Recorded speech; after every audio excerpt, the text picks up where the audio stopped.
respective constituencies. The 16 lawmakers lost their seats in November last year following the ruling of the Court of Appeal, which held that their party, the PDP, was not qualified to sponsor candidates in an election. But since the Supreme Court set aside a similar judgment against Governor Mutfwang, the SACS lawmakers have vowed to reclaim their seats by seeking a judicial review of the decision against them. They also stormed the Plateau State House of Assembly in January, but their move was, however, resisted by the APC lawmakers who benefited from the court ruling. Last week, the appellate court dismissed the suit by the lawmakers and fined them a combined 128 million naira for instituting a frivolous suit to waste the court's time. The affected S lawmakers have now been appointed by Governor Mutfwang and sworn in on Monday.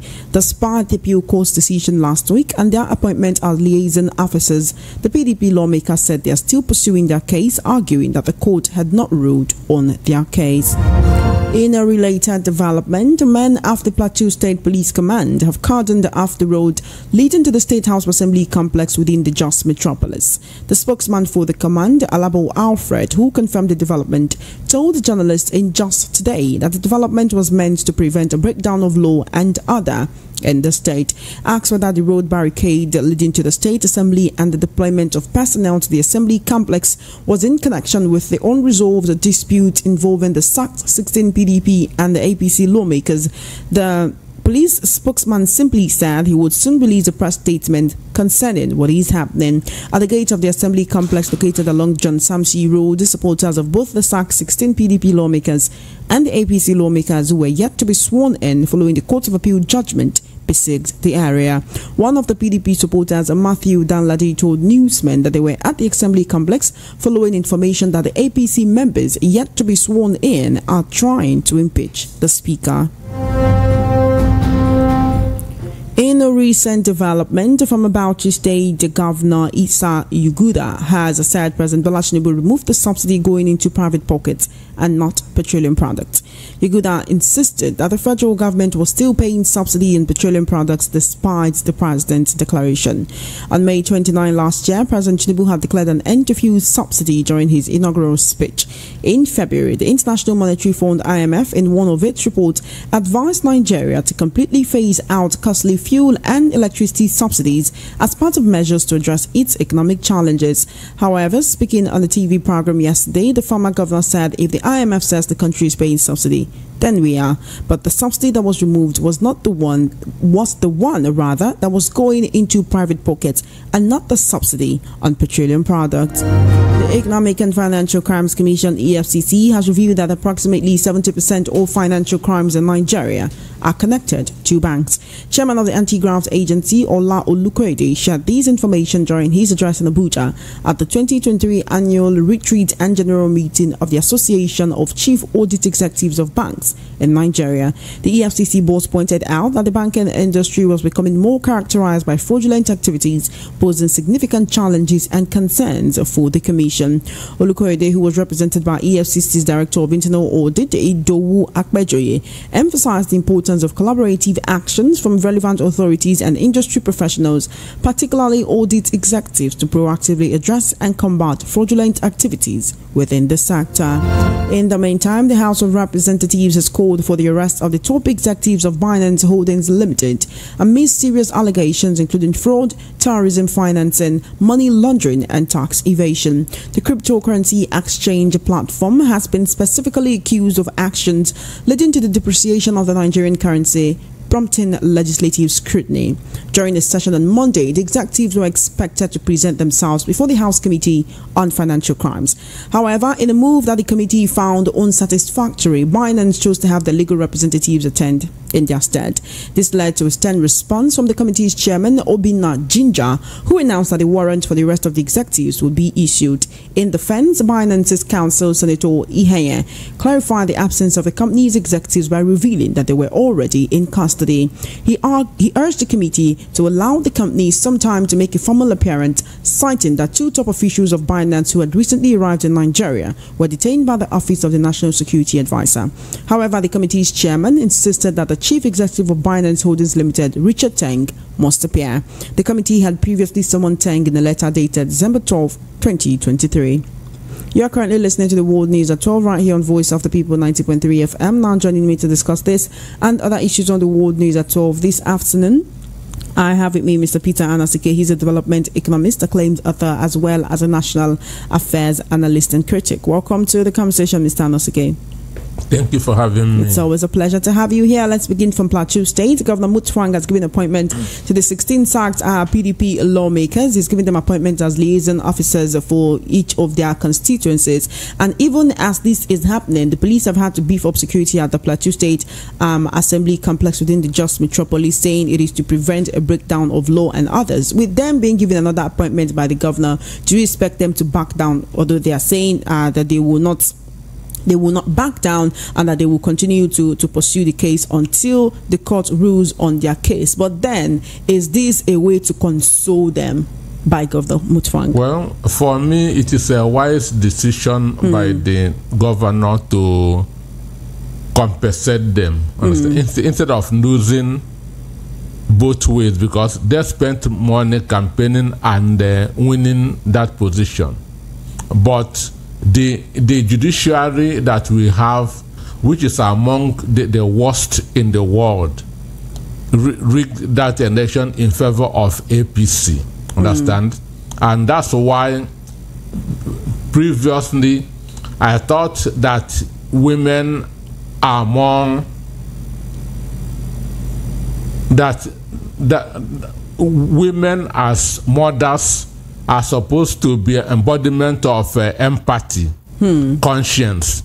But what I'm seeing in Nigeria is the opposite, because it is a woman that rigged all the elections in that state.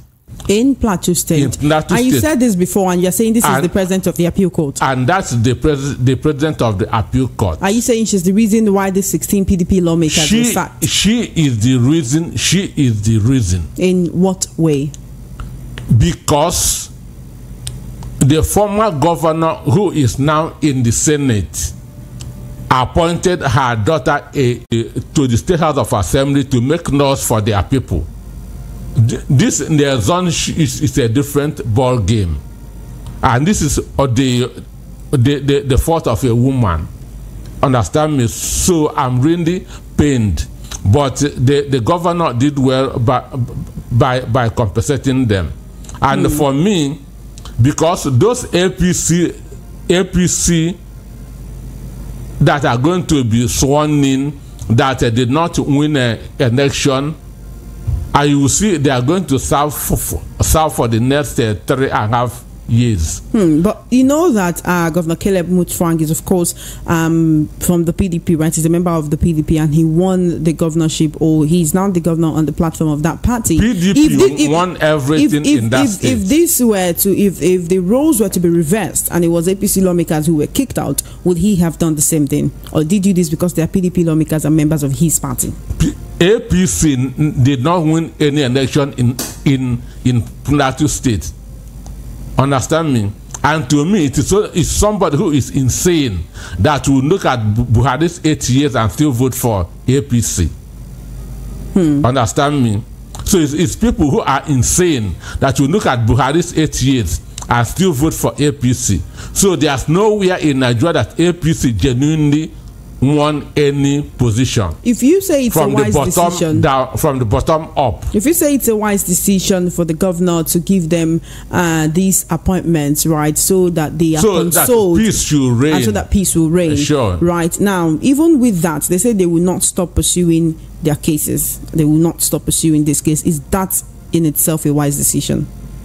Yes, because they are now looking for justice. But then, since you cannot take cases like that beyond the appeal court, and right now they've even been fined by the appeal court saying they brought up a frivolous suit to waste the court's time. Can they still be expected to get that justice that they say where that evil woman is presiding?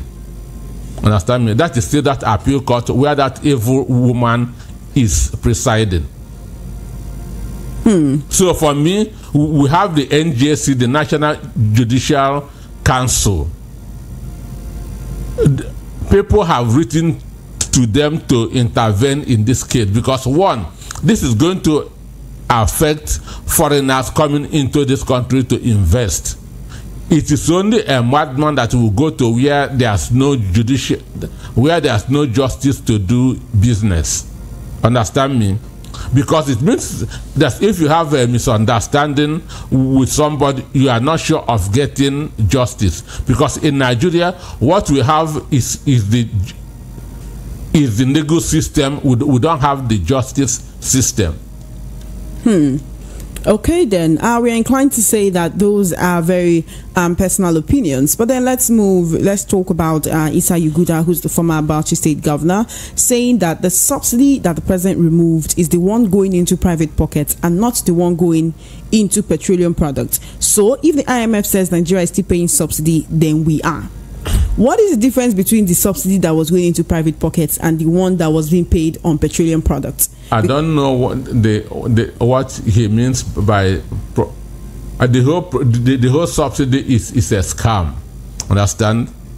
It is a scam from the beginning. It's only those who are into oil and gas that are benefiting from the subsidy. But as of paying subsidy, Tinubu government started paying subsidy 3 months after its removal. I feel I should be one of those that raised the alarm then that this government has started paying subsidy. At the moment, the national cost of petroleum is 1,200 naira a liter. So if they are not paying subsidy, there's no way fuel can still be selling at 650. So what government is doing is that they are still paying 50% for the Nigerian masses. So subsidy is still being paid. So you are agreeing with the IMF that subsidy is still being paid, but not just as much as before? Subsidy is still being paid. How long can we expect this to continue, or should we expect it to be totally removed and then we'll be buying fuel for much higher than we are right now? Every country in the world subsidizes 1 or 2 things. And that's why we have government. So there must be subsidy. If not on petroleum, it should be on other things. If not, there's no need to have a government. It becomes to your tent, oh Israel. Everybody go and start taking care of yourself. We'll stop paying taxes. What about food? Some people have advocated for subsidy on food and food items, especially at this time when hunger is ravaging the country and there's been quite a number of lootings reported in the past week. Well, in the United States, food items are being subsidized, and this has been going on for the past 100 years. That's why food is the cheapest in the United States. Americans can complain of other things, but not hunger. Understand? So if this government, but for you to subsidize, you must subsidize what you have. Governments don't have farms. Understand me? So what are they going to subsidize? You cannot give what you don't have. So it is only this crude oil, fuel, diesel, gas that they are in control of, that they can subsidize. They don't have we don't have federal government or state government farms anywhere in the country. Okay, then let's move forward in the conversation right here on the World News at 12. So let's talk about Femi Fani-Kayode and a recent statement or a recent post that he made on X. In the recent Twitter post, Femi Fani-Kayode lamented the atrocities committed during the Nigerian Civil War, highlighting the starvation of 3 million Igbos, including 1 million children over 3 years. Now, he condemned this as a war crime and called for Nigeria to apologize to the Igbo people for what he termed a heinous act of genocide and barbarism.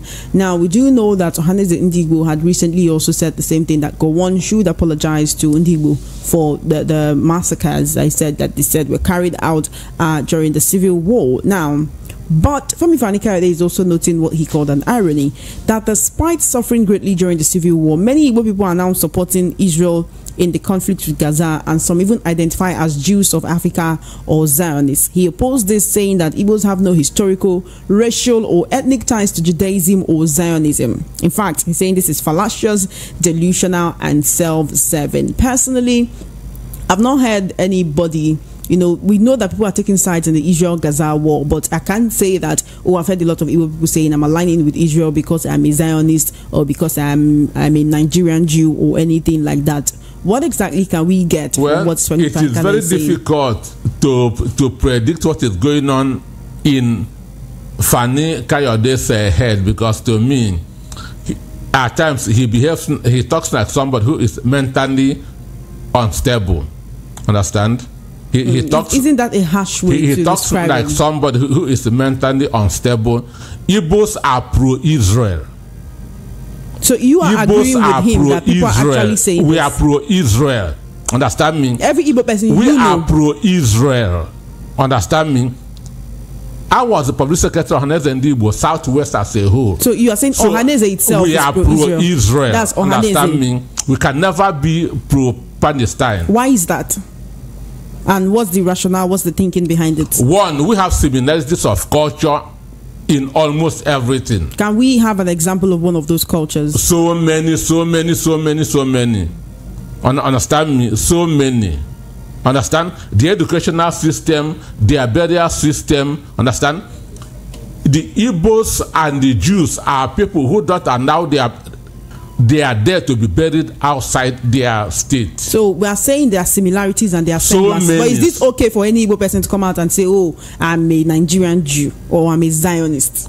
I say we are pro-Israel. Whatever, understand me, we are pro-Israel. Can we explain, have you seen any example of any Israeli person coming out to say I'm pro-Igbo, or that I have Igbo blood, or I have similarities or semblances with Igbo people of Nigeria? Our culture and theirs are aligned. So we know them. Do they know us? That's not your business. I'm telling you what history says. Understand me? So and for what Kayode is saying, understand, the mastermind of what happened to the Igbos during the war was the Southwest. The Southwest was the Southwest. From the Southwest. Listen. They are no more teaching history in the school. Okay. So people don't know. Understand? We studied history during our own time. Understand? Awolowo, before Ojukwu released Awolowo from Calabar prison, Awolowo say, if you told Ojukwu, if you declare Biafra, I will declare Oduduwa. Understand me? This is what Ojukwu Obafemi Awolowo told Ojukwu before, when he was in Calabar prison. But Awolowo betrayed Ojukwu. When Ojukwu declared Biafra, Awolowo refused to declare Oduduwa. What Awolowo did was to go and run to Gowon and become his vice president. So you're saying that they had an agreement that was compromised? Sure. Compromise is a sweet word. It's betrayal. Understand me? Awolowo betrayed Ojukwu. If we are to bring it here to 2024, right? Recently, Igbo has been calling for the release of Nnamdi Kanu, saying that they are almost gone in for the same thing. Can we say that that's, you say compromise? It's a small fish compared to Awolowo then. Let us talk those who made history. I've not seen Igbo in any history book. Awolowo was the Minister of Finance of Gowon. So the idea of starving the Igbos came from Awolowo. Understand me? The idea of blockading the southeast came from Awolowo. So Awolowo even did far more than Gowon. That's to say, if Ohaneze is coming out to request an apology from Gowon, they should be requesting one from Awolowo as well, even though he's no longer with us. For me, apology cannot raise the dead. We have gone beyond it. Okay, then. So, all of this stemmed from the conversation of what Femi Fani-Kayode said about, Igbo people supporting Israel against Palestine, right? He's saying it's a misguided support, that Israel historically sold arms to Nigeria during the Civil War and they mistreat Africans. It is a genuine support. Igbos are pro-Israel and will continue to be pro-Israel. Just now, United States is pro-Israel. Understand me? But United States, it's the government.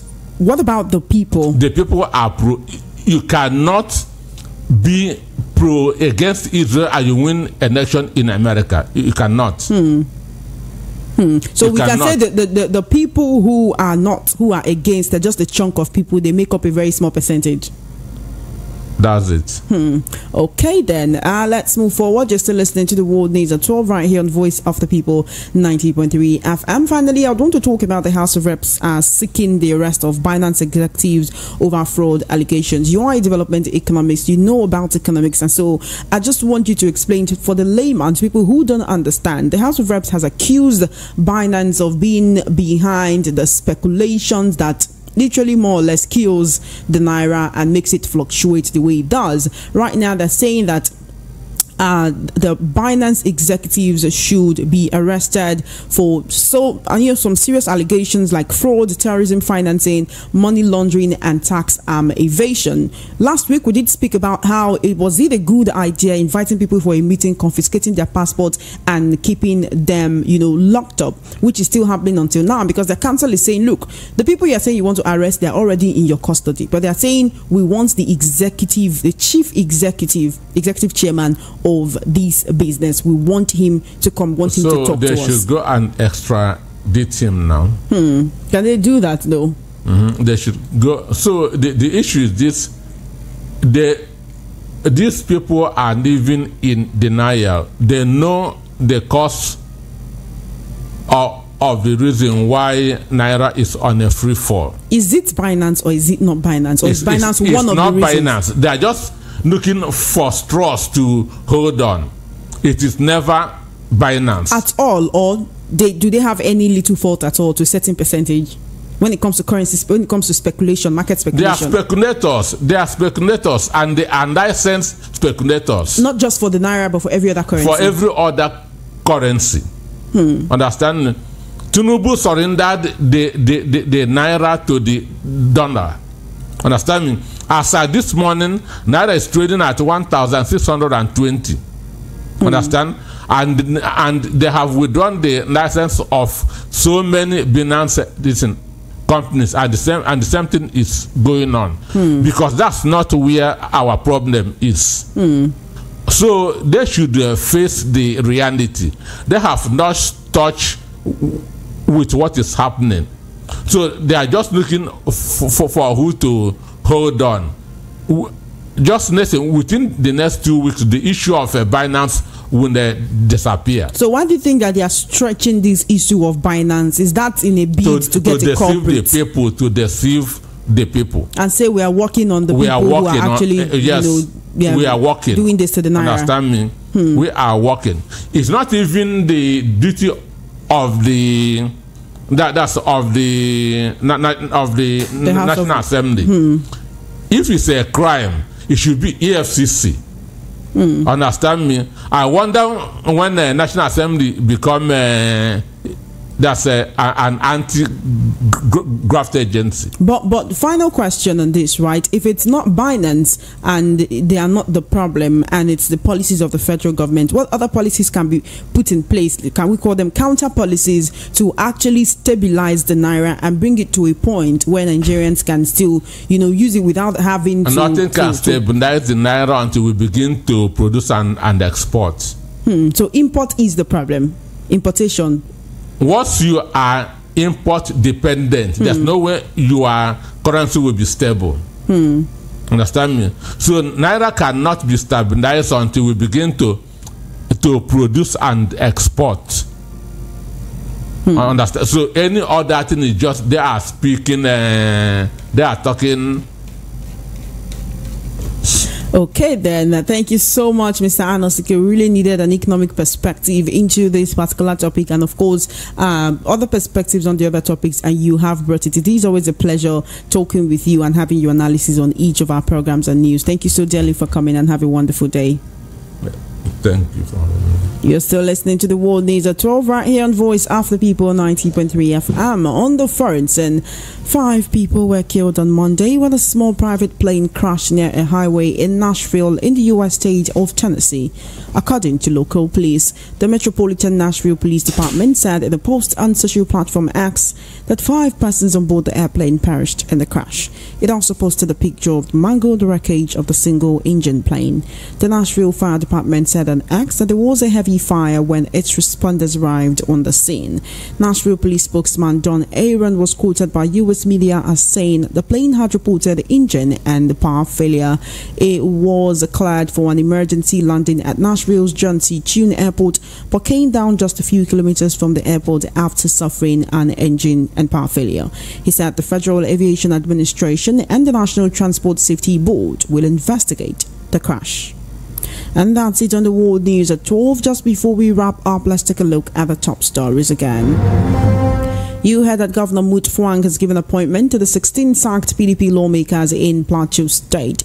Bauchi ex-governor insists the federal government is still paying for fuel subsidy. EFCC claims 70% of financial crimes in Nigeria are connected to banks, and House of Reps seek arrest of Binance executives over fraud allegations.